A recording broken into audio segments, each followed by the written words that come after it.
Welcome back, everybody, to the Pittsburgh Pirates franchise here on MLB The Show 20. As today we are set to kick off the month of September, looking at some minor league action and then looking at the major leagues as well. Currently, our Pirates are 77-61 heading into the final month of the regular season, half a game ahead of Milwaukee for first place in the NL Central. It's been a dogfight between the two of us, and it will be a dogfight towards the end.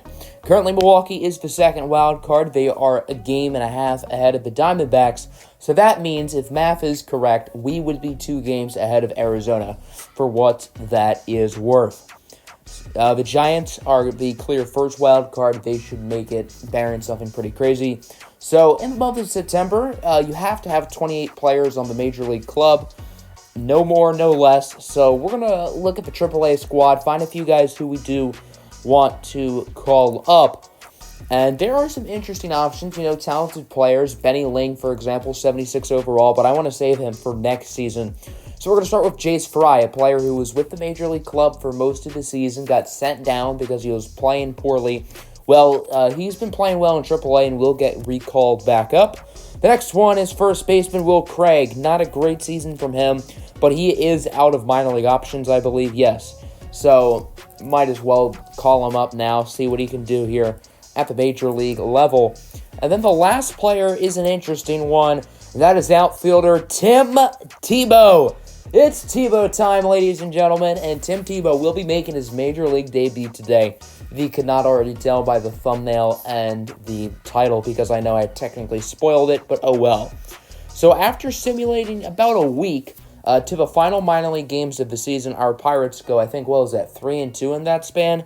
However, we are now second place in the division. The Brewers are past us. They are now half a game ahead of us. And as you can see, we are still the number 2 wild card. That means Diamondbacks 2 games behind us. Also, Josh Bell is very close to the Triple Crown. He's going to be the home run and RBI champion in the National League by a mile. But if you look at batting average, he is .001 behind Mark Canha, who, of course, is also on our team. Now, Canha did play most of the season in the American League, so technically speaking, if Canha were to still have a higher average, I would think Josh Bell would technically still get the Triple Crown, but we'll have to see how that goes. So we're going to start with the AA squad. The Altoona Curve currently 67-72, preparing for their final game of the season. As you look at some of the guys on this roster, Leover Peguero was kind of disappointing. Mickey Moniak hit for good power. I think he was 3rd in this AA league for home runs. Sean Humber laying down the lumber wasn't too bad. He did regress a little bit, though, even though we just drafted him. He's already at his peak. But he does go up in rating if we move him to third base because of his arm. So that's something to consider down the line. Trey Cabbage, he was acquired by the Twins at the deadline. He's solid, but not a lot of top prospects in this lineup. The only 8 potential position player is Manuel Medrano, who's a 48 overall and is nowhere near Major League playing time. Of course, in the pitching rotation, our top prospect, Santiago Asuna. Our first rounder last year from the Dominican Republic has been having a very nice season. He started the year as like a 63 or a 64, went up in rating by 5 or 6. Currently 9-10, 2.73 ERA, 1.15 WHIP. Very happy with his season and his progression, so it's great to see Santiago Asuna looking good so far. And then the rest of the pitching rotation was very good too. Cody Bolton was great. Quinn Priester, a high-level prospect in the organization, was very good. John Suzuki was not good, and then Jason Barr was solid. And then looking at the bullpen, Bo Susler, outstanding. The rest of the bullpen was pretty good too. Procopio had a nice season. Del Pozo had a nice year. Rodolfo Martinez with an ERA of 9, but he's pitched 2 innings and got sent up within the past week, so he technically doesn't count. He spent most of the year in Single-A. Leonard Iguchi, a potential prospect, who had a nice year. Clayton Andrews, not great. And then the closer, Joel Cesar, had a very nice season, 2.05 ERA, 1.18 WHIP. So this was supposed to be Jason Barr's start, but Santiago Asuna has a good amount of stamina to go for one more start this season, and if we can get another look at our top prospect, why not go ahead and do so? We're going to be smart with him, though. Just got to keep an eye on that pitch count, not going to overdo him. If he's at like that 80 or 90 range, I think that's the latest you'll probably see him. Here's a look at both lineups, 1-9. The competition in this game is for Trenton Thunder. the Double-A affiliate of the New York Yankees, as Carlos Rosas will be on the mound for the Thunder, 7-13, 4.77 ERA. Not awful, but not great either. As Sean Humber, 2-2 count. He's going to strike out any of the inning. Now on for the curve here in the bottom of the first. Of course, the Dominican Republic's very own Santiago Asuna. The plan with Asuna is probably to have him play in spring training next season and then start in AAA. As there is Tyler Wade. He is going to strike out. And then a former member of the Pirates organization, Andres Gill, also striking out as we advance to the third. Mickey Moniak, former top prospect as a member of the Phillies, going deep into right field, and the curve will make it a 2-0 lead, 453 feet. What a bomb. On to the bottom of the third, Osuna doing well early. There's Max Burt striking out as we go to the fourth. Sean Humber laying down the lumber, and he will get that one over the fence in right center for his 14th home run of the season, 400 feet on the nose, and now it's 3-0. Here's Trey Cabbage, grounded that one to the shortstop, and the throw is off. Bad throw from Thairo Estrada. However, Cabbage trying to be a little bit aggressive, and they get him out at second anyway. So, doesn't really do too much as we go to the bottom of the fourth. Speaking of Thairo Estrada, he's just a window shopper because he's just looking. Now one gone for Andres Gill. That's a 6-4-3 double play. Piguero to Duarte to Humber as we advance now to the fifth. Blind Madris leading it off. That one goes up the middle just a little for a base hit, and the curve have a runner on with no outs. Then here's Osvaldo Duarte, the second baseman. That one will go into left for an extra base hit, and Madris is going to head home. The throw, the plate is in time. Thairo Estrada, part-time ball player, full-time sniper, and he is out. Two gone now for Mickey Moniak, already driving in a couple runs today on the home run. He's going to drive in another one. That ball goes off the wall. Moniak will slide into third safely for a triple. Osvaldo Duarte scores, and the Altoona curve will make it 4-0 as the Trenton Thunder are going to go for pitching change. Miguel Yahuere is in. I would assume that's probably how you would pronounce his name. And he would finish off the inning strong as we go to the bottom of the fifth. Gerald Tachiki will fly out to right. That's a fun name to say. Osuna still scoreless through 5. Let's go to the sixth. One gone for the catcher, Freddie Furman. And he is going to go down looking on the outside fastball. Now here's Ryan Jorgensen. That ball is down the left fielder line and fair. Jorgensen, the Germany native, will round into second for an easy double with no outs here to lead off the 7th inning.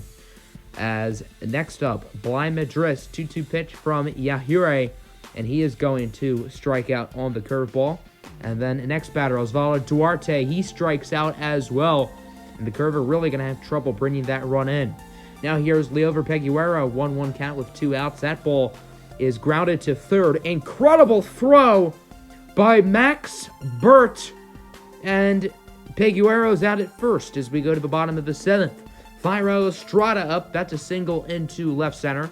Just the second base hit of the day for the Trenton Thunder. As runner on, no outs, let's see what they can do. There's Tyler Wade. He would strike out. Not really what they want to do. And then Andres Gill grounds that one to third, to second, to first. 5-4-3 double play. Let's now go to the bottom of the 8th. Lars Nootbaar will strike out. That's a fun name. And now we advance to the 9th. Braden Bristow is in for the Trenton Thunder. Having a pretty solid season so far. As 2 gone now for Ryan Jorgensen. That ball is crushed into center. Doesn't have the distance. Not quite. Caught at the track by Danny House. And we advance to bottom of the 9th. I know the curve probably should have been more cautious with Osuna staying in the game, but they're going to keep him in to start the 9th inning. His first batter, Jorge Saez, the pinch hitter, not the pinch hitter, but designated hitter, goes deep into left center. The shutout is over, and the curve are just not going to waste any time. They're going to make a pitching change. Joel Cesar is in for the save. 44 saves in 47 appearances. That's impressive. As his first batter would be Danny House, and he'd be barely out at first even though he is a speedster on the base pass. And then here's Tyler Wade. That one into left. Tough catch, and it would be caught by Mickey Moniak.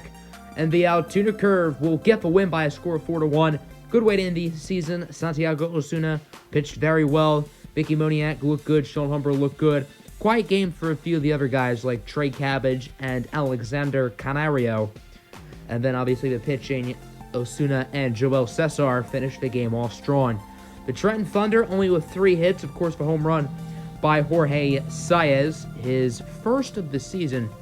Rosas gets the loss. The bullpen did well, however, for the Trenton Thunder as we now look at the AAA team. The Indianapolis Indians, when we last checked on them, they were doing well. They're not doing too well anymore. 62-77, obviously eliminated from postseason contention as well. So for the second straight season, neither of the Pirates' minor league teams will be in the playoffs. Looking at the numbers, mainly paying attention for the top prospects, including Benny Lang. 76 overall now. He will most certainly start the season off next year at the big league club. Ke'Bryan Hayes, he has progressed nicely. I'm quite sure he will probably start next season off with the major leagues as well, as he was supposed to be called up and make an impact sooner. Never got that opportunity, but I think he will be ready next season. And then these outfielders, I assume one of them will be with the major league club next year, either Lazaro Armenteros or Travis Swaggerty. I don't think Swaggerty has too many more minor league options, so that's I guess that means it's more likely he would be called up, and then Armenteros would probably be back in AAA next season, at least to start. Then looking at the pitching, Adonis Medina, he had a nice year. I know the numbers don't look flashy, but his ERA was in the 3s pretty much all year. Domingo Robles had a pretty good season. Wei Chun Wang pitched well. Brian Ayala was pretty good, and then Miguel Gonzalez was an absolute train wreck. Meanwhile, looking at the bullpen, Hedges, not the best. The bullpen was solid. Bodinho Salas was good. Cuevas was good. Polanco was barely pitched, so he doesn't count. Gordon Brito was outstanding. Might have him playing the bigs.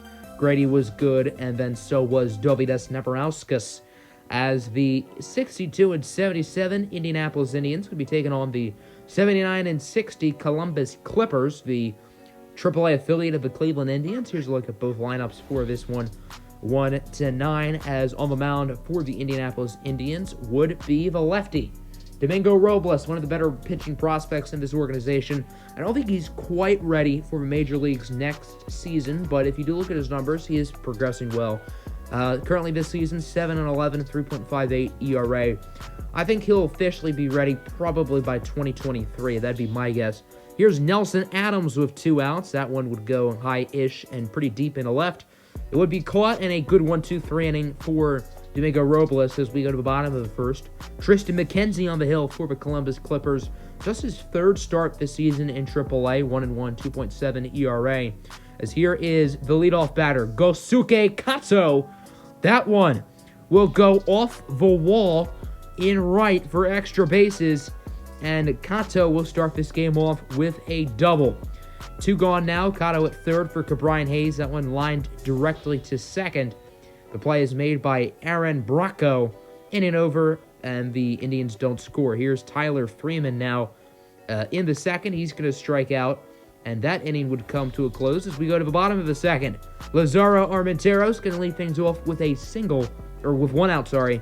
So just like that, the Indians got themselves an upper base runner. What will they do? Full count for Travis Swaggerty. That one is going to be grounded to first. Nice defensive play by Jake Bowers. The double play, however, is unsuccessful as Swaggerty is first.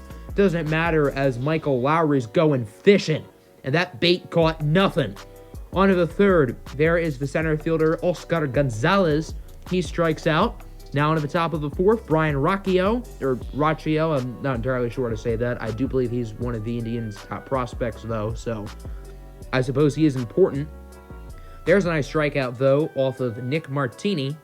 And then Jake Bowers up with 2 outs. That one lined to first. Benny Lang, for whatever reason, rather than tagging the base, throws to 2nd. I don't know if he thought there was 1 out. Benny Lang makes a bad throw, and it turns out the runner is safe. Doesn't matter, though, as Kevin Smith would strike out. We go to the bottom of the 4th. Game still scoreless. Ke'Bryan Hayes going to strike out on the low and inside curveball. Nice pitch from Tristan McKenzie, who's pitching a gem. But so is Domingo Robles. Now, later in the bottom of the 4th, Jake Lamb with the home run. That's some deja vu for some of the OG viewers, as Jake Lamb with his 10th home run of the season, nearly 420 feet. Blaze it. On the 5th, Trenton Brooks would strike out. Domingo Robles looking good. There's Michael Lowry now at the bottom of the 5th, single into center. Lowry pretty speedy on the base passes, 69 speed. That's pretty nice. As there is the catcher Arden Pabst striking out. 2 gone now for Gosuke Kato, who already has 1 base hit. He's going to get another single into right field. So 2 on, 2 outs for Jared Makepeace. That one would go into center for a base hit, and Michael Lowry would score. Kato retreats back to second, and the Indians will take a 2-0 lead. Now here's Benny Lane. We know he has some pop in his bat. However, he would ground out to first. The first baseman, Bowers, would throw it to McKenzie, who gets on the bag, and we go to the 6th. Oscar Gonzalez going to lead off with a walk. Here is Brian Rocchio. That one gets past the glove of Benny Lane for a single, so 2 on, no outs. Just what the Columbus Clippers needed, an opportunity to potentially score some runs, and that they would do. Here's the 3rd baseman, Nelson Adams, off the wall for extra bases. Gonzalez and Rocchio will score, and this game is just like that, tied up at 2. Jake Bowers, next batter, draws a walk, and this inning is starting to get ugly. Kevin Smith now grounds that one to second. Kato makes the play. 4-6-3 double play. The Indians infield is more chemistry than a science project. On to the bottom of the 6th now. Lazaro Armenteros with his 2nd base hit of the day. So now the Indians have a pair of runners on with 1 out. Ethan Hankins would enter the game for Tristan McKenzie. Hankins, one of the Clippers' top prospects. McKenzie's also one of the better prospects in this organization. 2 gone now for Michael Lowry, weak grounder. The play from Hankins is made at first, awfully close, but he is out. And we advance now to the 7th. Score remains tied at 2. There is Aaron Braco with a single into center, and that might be a little bit more than a single. He's going to advance to second, and he's actually going to be safe because the Indians weren't quick enough getting to the ball. Inning would end, however, as Oscar Gonzalez strikes out. Robles pretty fired up about it. And we'd go to the bottom of the 7th. Jared Makepeace up. That one is going to be lined into right field for a single. And just like that, there's a base runner on for Benny Lane, and he will draw a walk. 2 on, 2 outs for the top hitting prospect in the entire organization, Brian Hayes. And he's more blind than Helen Keller. I don't know what he was swinging at. Let's go to the 8th, Gordon Brito, and he's been outstanding this year. 2.25 ERA, sub-1 whip. Wouldn't be surprised if he starts the season off with a big league club, as there is a nice extra base hit for the outfielder Nick Martini. He's going to be chugging some Martinez as he gets to second. And just like that, the Clippers have a runner on scoring position for Nelson Adams. Grounds that one to short. The play at first is going to be close, and he is safe. So now there are 2 runners on, 1 out for Jake Bauer. Better double check that swing. And we go to the bottom of the 8th. Jake Lamb, he's gone yard once today. Going to try to go yard a second time. Unsuccessful, but that ball does go off the wall for a double. And with nobody out, the Indians have a runner in scoring position. This is their opportunity to do something. 3-1 count for Lazaro Armenteros. He draws a walk. 2 on, no outs. Alex Wilson would enter the game for the Clippers. Former MLB veteran, played with the Cubs, Tigers, and others. As here is Michael Lowry, 2-2 pitch with 1 out. He's going to strike out, swinging at the low slider. 2 gone now for Arden Pabst, the catcher. Big at bat for him.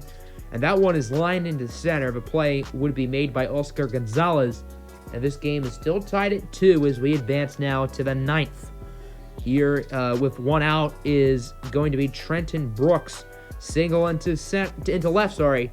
Just like that, the Clippers now have a runner on. Maybe they can break this tie. Here is Aaron Braco. That one gets past the glove of Lamb and Kato for a single. And the Indians are going to make a pitching change. Dino Salas is in. 2 on, 1 out for Gonzalez. Grounded to Salas, and the double play is successful. And we head to the bottom of the 9th with a tie game. Ben Krauth now in for the Clippers, having a pretty solid season. I didn't really look at his numbers, so maybe he's doing really bad. I don't know. As here's Benny Lane going to draw a walk.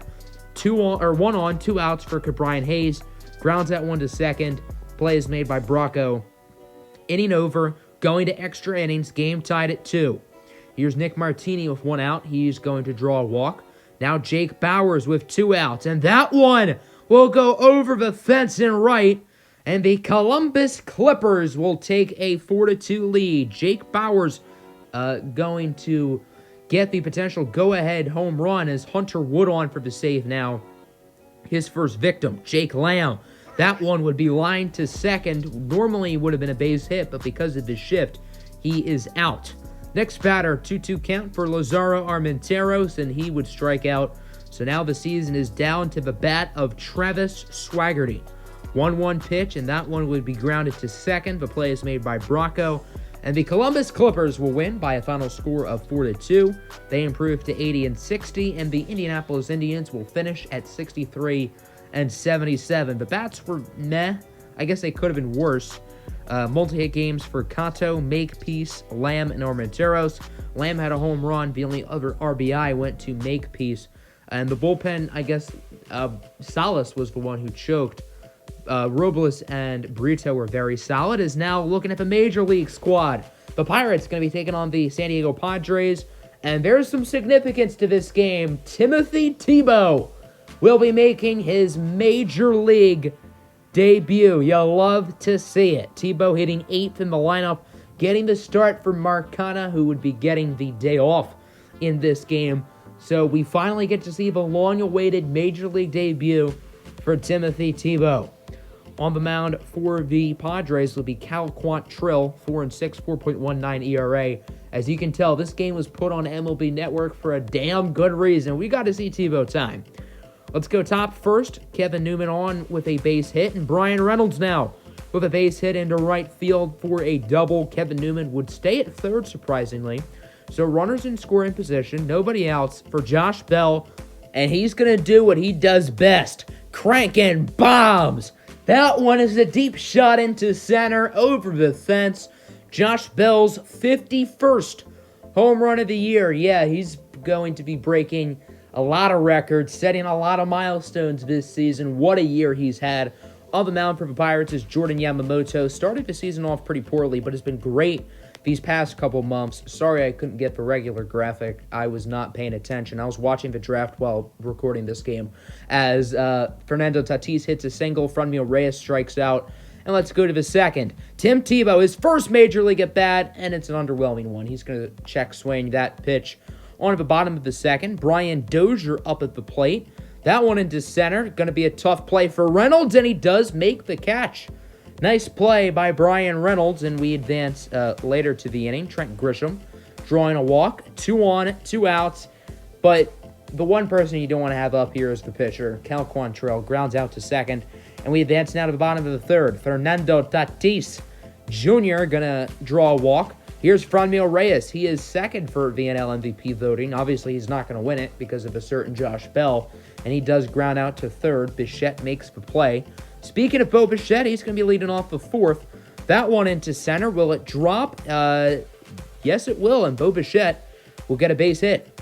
2 gone now for Francisco Mejia. 1-2 pitch. And that one is pretty high into center. Does it have the distance? It's going to be close. And it is caught. So no runs there. On to the fifth. Here's Tim Tebow, his second Major League at-bat. That ball is high and deep and right. Does it have enough distance? It sure mother quacking does.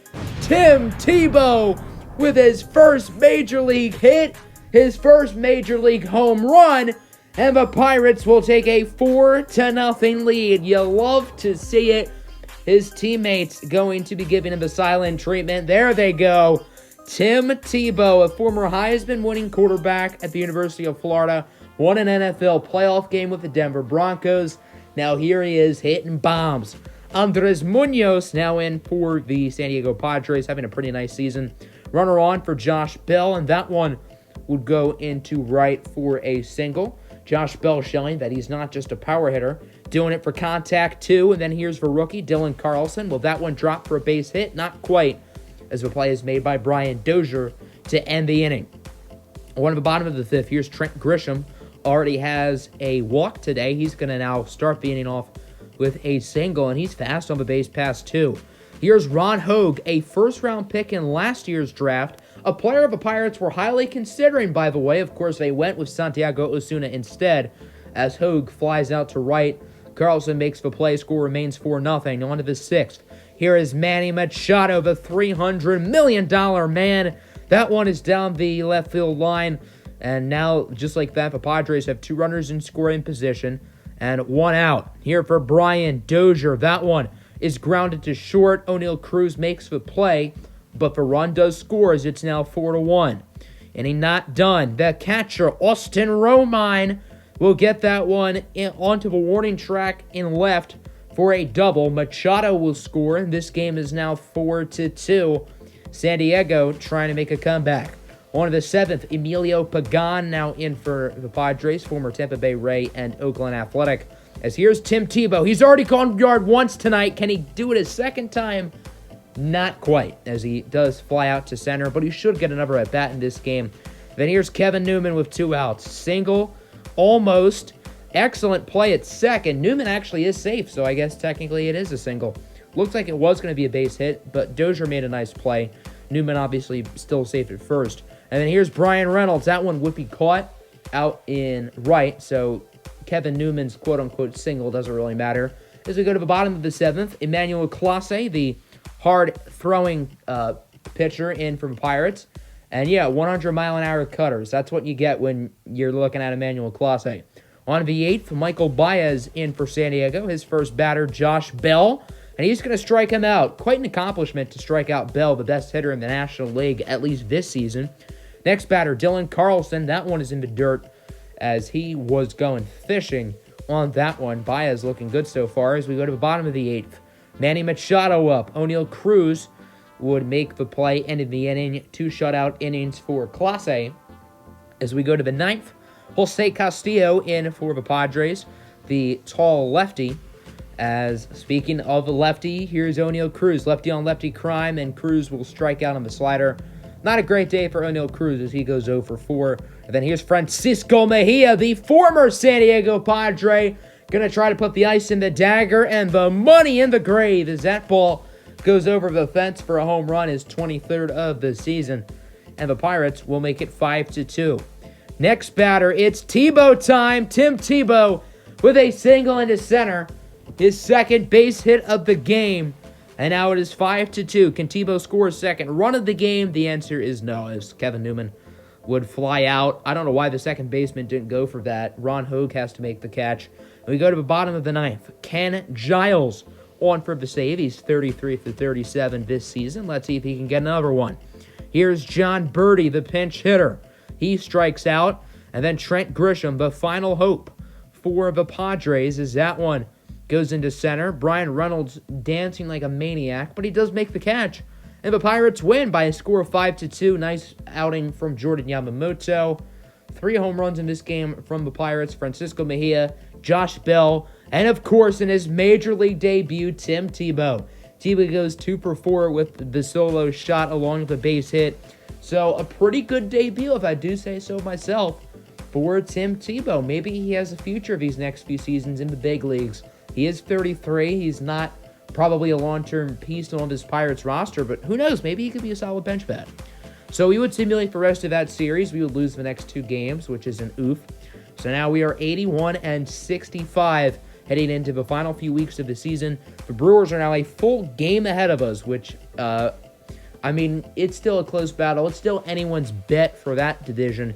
And then currently we are 2 games ahead of the Arizona Diamondbacks for the second wild card spot. And there's really no one else in the hunt for the second wild card spot other than us, Milwaukee, and Arizona. The Phillies are pretty much out of it. The Padres, Cubs, they were really never in it. So, yeah, that'll end the episode. Hope you guys enjoyed. As you can see, Josh Bell now does have the Triple Crown, so that's cool. Have a good one. Peace out. Also, full NFL draft grades will be out tomorrow.